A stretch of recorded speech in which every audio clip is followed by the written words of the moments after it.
get people say, well, Billy, what about digital age? We're in the digital age, AI. I mean, orality seems kind of, old fashioned. I want to be sophisticated and modern. Granted, we live in that era now. But what is digital media? But again, a tool. It's external. It's not internal. It's external to who we are.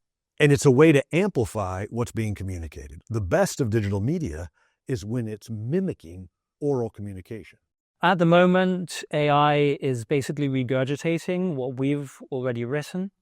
AI is very bad at making decisions because it predicts what's most likely, which means it leads to stories that are highly derivative. It's good news for someone like me as of now, or for all of us. But what AI is very good at is being a coach, being a repository of information that we can access in a much more efficient way than we could in the past. So I encourage everyone to use tools like ChatGPT and the other generative AI, conversational AI bots to have conversations about how can I be a better communicator? How could we use this particular story in this setting? So use AI as a conversational partner, but don't expect it to come up with any particularly good stories for you. And of course, fact check them because AI does confabulate or hallucinate. All the new technology that we're all kind of impressed and maybe overwhelmed or even scared by, much of it is borrowing from old communication. So, for example, tablets. Tablets have been around, not just from the last 20 years, tablets have been around for the last 2,500 years or longer. Tablets have been an incredibly important part of communication. So they used to just have clay tablets and you used your stylus to press your marks in. Now, what do? We use our tablets right here and we have a stylus and we press our marks in. So it's interesting to say, oh, wait. What seems very new and sophisticated is actually just a rebrand of something that's really old. You pull out your phone and it's like, oh, what do we use? It's like, you can say, what do we use? We pull out our phones. We have all of these emojis, emoticons. And what's an emoji? But it's just a symbol, oftentimes a very emotive symbol.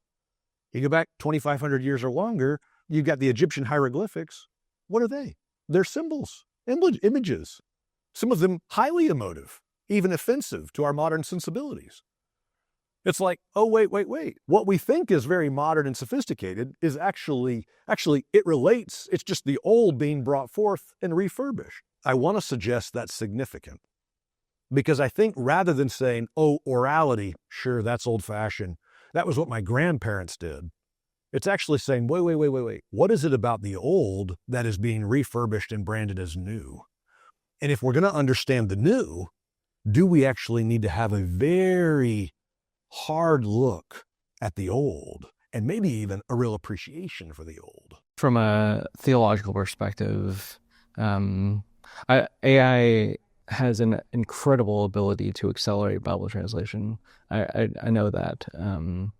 And it's actually been incredible in the way it actually produces how minority language speakers actually speak. So in that sense, there needs to be more exploration of how can AI produce more contextually appropriate material. That's obviously one of the big questions for academics. I think going forward, as AI improves, we're going to see the models become better at telling stories. And ultimately, we're not going to know what or whom to trust. This will lead to communities becoming a lot more important, vetted communities of trust and individual relationships. And storytelling is a large part of building the relationships and earning trust. So going forward in an era where you can fake anything from behind a keyboard and a screen, the importance of in-person communication and orality is only going to grow. So storytelling is a future skill that we all have to learn. It's going to bless your ministry, but it's also going to help you be more effective as a leader. So whether you're in the workplace or in full-time ministry, storytelling is really going to accelerate what you're passionate about. What's going on in our relationship with the rise of AI and our digital lives? And I want to suggest the place to start from an oral perspective is in regards to the body, which some people may be like, well, that's kind of funny. Isn't orality just, communication that relies on the spoken word? I'd say that's part of it, but I'm afraid it's only part. And at times, orality gets truncated because there's no oral communication, there's no spoken communication unless there's a body. The body is what sets or makes the oral communication unique. And you may say, well, text. If I'm reading a text, I have my bodies here, of course. And the same with digital media. Our bodies are involved. But by definition, a text allows for someone else's body to not be there.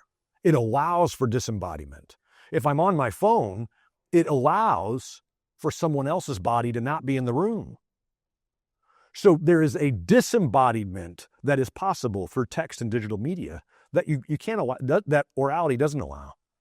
If the other person's body is not in the room, you're just talking to yourself.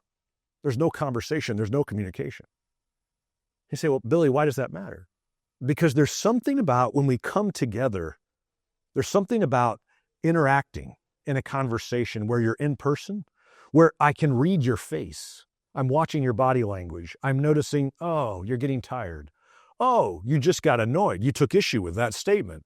Oh, you actually are distracted. You're paying attention to something else. Ooh, you didn't believe me. I can tell by your shoulders. I can read your body, and all of that I can factor in. So I'm using the multiple senses to kind of assess what's going on, which is then including me into how I need to adapt my communication in the moment.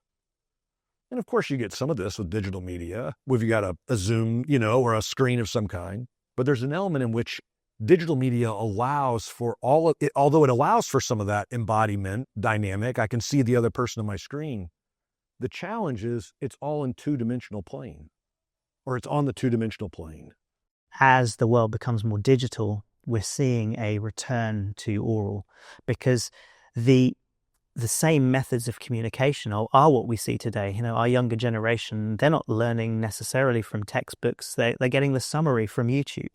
They want to be taught by somebody who's presents an authentic message. I think that's also very, very important, that in an oral culture, the person who's giving the message actually gives authority to that message. And we're seeing that again. You will follow your influencer or your person who you trust, and that return to reliance on those that we trust in an age where we don't, truth is relative, and we've lost grasp of where the line of truth is. You actually connect with the person of the message more than necessarily the content. AI does not replace human connection.